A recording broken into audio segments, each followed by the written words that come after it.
রক্তশূন্যতার অনেক কারণ থাকতে পারে। এর মধ্যে মূল কারণ হচ্ছে রক্ত উৎপাদনের জন্য প্রয়োজনীয় পুষ্টি উপাদানের পরিমাণ কম হলে।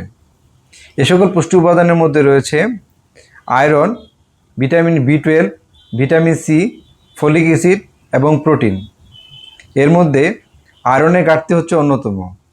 আর এ সকল পুষ্টি উপাদানের পরিমাণ কম হওয়ার কারণ হচ্ছে পর্যাপ্ত পরিমাণ পুষ্টিকর খাবার না খেলে, ভেজিটেরিয়ান অর্থাৎ শাকাহারী যাদের ম্যাল অ্যাবজর্পশন অর্থাৎ হজমজনিত রোগ রয়েছে, বিভিন্ন ওষুধের পার্শ্ব প্রতিক্রিয়ার কারণে, যেমন দীর্ঘদিন গ্যাস্ট্রিক ওষুধ খেলে ভিটামিন বি12 এবং আয়রনের ঘাটতি ঘটে, যা রক্তশূন্যতা ঘটাতে পারে। এছাড়া মেটফরমিন, মেথোট্রেক্সেট এবং ব্যথানাশক ওষুধের কারণেও রক্তশূন্যতা হতে পারে।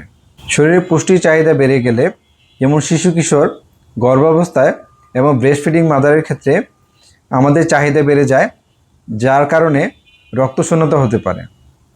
বোন মেরু বা অস্থিমজ্জায় যদি রক্ত উৎপাদনের ক্ষমতা কমে যায়, যেটাকে আমরা অ্যাপ্লাস্টিক অ্যানিমিয়া বলি, অথবা বোন মেরু বা অস্থিমজ্জায় যদি কোনো ব্লাড ক্যান্সার যেমন লিউকেমিয়া, লিম্ফোমা অথবা মাল্টিপল মায়োলোমা হয়, তাহলে রক্তশূন্যতা হতে পারে।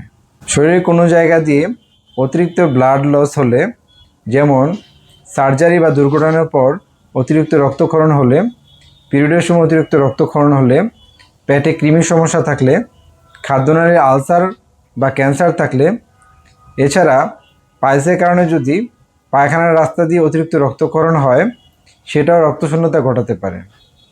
যদি কোনো কারণে আমাদের লোহিত রক্তকণিকা অতিরিক্ত ভেঙে যায়, যেমন হিমোলাইটিক অ্যানিমিয়া, থ্যালাসিমিয়া অথবা সিকল সেল অ্যানিমিয়ার কারণে রক্তশূন্যতা হতে পারে।